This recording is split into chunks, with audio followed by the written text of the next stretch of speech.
Welcome back to Blackthornprod. I'm Noah, and just a few days ago I completed a challenging little platformer called He Almost Killed Me using Unity. The story being about a game that was almost given up on by me, its creator. And so this was a story I was really hungry to tell for quite a while now, because actually completing, starting, and enjoying making games isn't something I've always found easy to do. There have been countless projects I've started working on only to give up on those same creations a few days or weeks later. And so while navigating this abstract world found in my new game, you'll discover all kinds of zombie-like creatures that in fact represent games that never ended up being completed, that were given up on by me for various reasons. And so in this video, I'll share with you the top 5 struggles you, as a game developer, will undoubtedly come across when making something, and ways you can deal with these challenges. I'll use He Almost Killed Me as a vehicle along the way, since its whole story is based around difficulties that can stop us from enjoying our game creation journey and finishing what we start. So struggle number 1 is continuously restarting. If there's one thing that will destroy your confidence, is not being able to complete what you start. Before finishing my very first game, Midnight Fire, with my brother Liam, we as a team would almost addictively drop our current game because we thought that if we restarted, we could almost certainly do a lot better. Because obviously by working on our game, we improved. 2 weeks in the project, we were better at art, code, and design than when we first started out. That tangled up, messy code could be cleaner, and the art in that first level should be so much better. The problem is that this is an infernal loop that will never end. You'll always come to a point in your project where you feel as if you can do so much better. This is even more true for larger projects, because these can take months to complete, and so in the space of months, you'll obviously improve and hit that point where restarting seems so tempting, instead of pursuing this game that doesn't feel up to your standard anymore. My top tip to overcome this is start small and give yourself a deadline. For example, 1 week to make a game. This may seem very short, but it will force you to come up with simple, not too ambitious game ideas. If you're making a small game under a limited amount of time, you won't hit that dreaded point where you look back at all that can be improved, all the while gazing forward at all that still needs to be done due to the incredible scope of your project. And I swear, finishing something, whether it be terrible, ugly, and even buggy, will feel great and boost your confidence. You'll enjoy finishing and sharing what you've made so much that completing what you start from then on will get easier and easier, because you now have that motivation and the promise of a great, satisfying feeling. You'll also improve a ton more than if you had restarted. There's a misconception that working on the end and middle of a game project is just more or less the same as the beginning. It's like Derek Yu, creator of Spelunky, puts it, running 100 meters and thinking you can run a marathon. So finish what you start, run that marathon, and you'll be so much better for it. Instead of killing games, as shown in He Almost Killed Me, where the player dodges gloomy zombie-like games and must run for his life to prevent the creator executing that crushing restart. Struggle number 2 is comparison. Constantly comparing your work to that of others can be extremely discouraging. True, it can be an incredible source of inspiration. There is something truly wonderful about exploring worlds created by others and coming to understand the vision of another creative mind. And yet, I, and I'm sure many others, have also experienced times where looking at some great art piece or game would make us feel as if our own work is tiny and crap.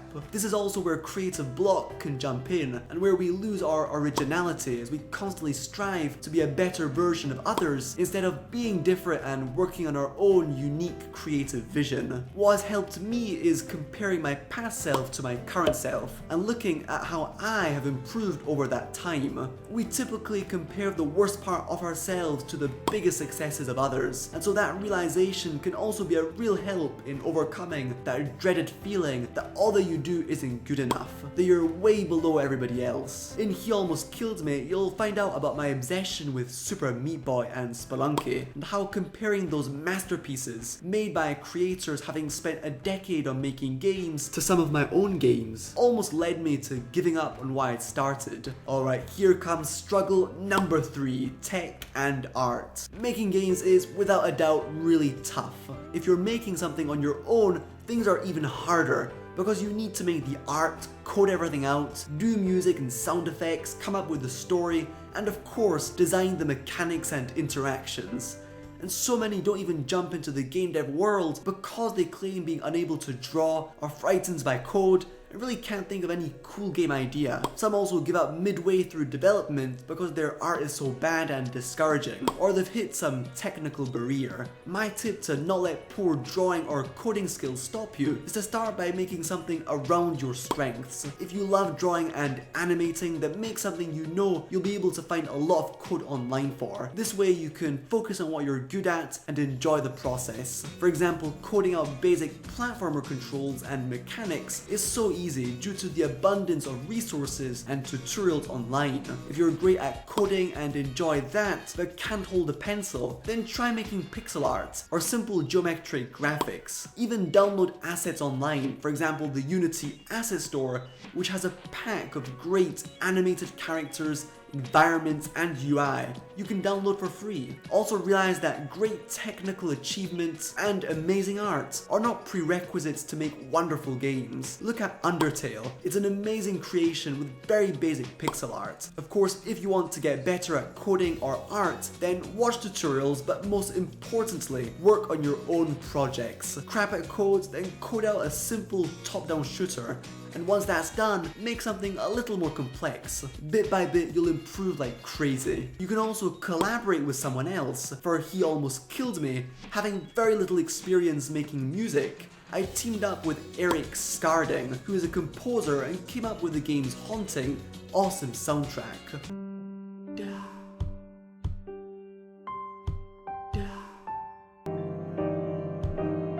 Working with someone else is fun and enjoyable, and prevents you from going mad making something only you like. It's also a way to reduce the work and skills you need to bring something to life, so you can focus on producing your best work, doing what you love. True enough, finding someone to work with isn't necessarily easy. I do recommend the Blackthornprod Discord server, however, which is filled up with awesome game creators you could potentially collaborate with, as well as participate in game jams, which are game dev competitions like Laziness, where game devs from all around the world get together to create something around a given theme, and in a very short period of time. It's a huge community with tons of opportunities for you to find some great team members. Struggle number 4, no one plays your game. Now this can be tough. To pour your heart and soul into something and only get a few views, likes and comments can be discouraging and stop you from making any other game. Every single day, literally hundreds of games are released, be it on console, PC, tablets and phones. Of course, there are loads of crappy games getting released, but the sheer numbers can be enough to cast a permanent shadow on your own creation. So when starting out, to give your game some attention and get feedback from the outside world, and not only your family and close friends, I can't stress enough the awesomeness of game jams. Laziness, for example. If you review other people's creations, you're bound to get feedback. And I mean loads of feedback. Look at the amount of comments I got on my small game, Be Yourself, which was my entry for the game jam. That was totally awesome and can really motivate you to keep going. Even negative reviews are surprisingly more cool and encouraging than nothing at all. These can of course be unfair, but also in many cases insightful and get you to improve as a developer. Starting a YouTube channel, blog,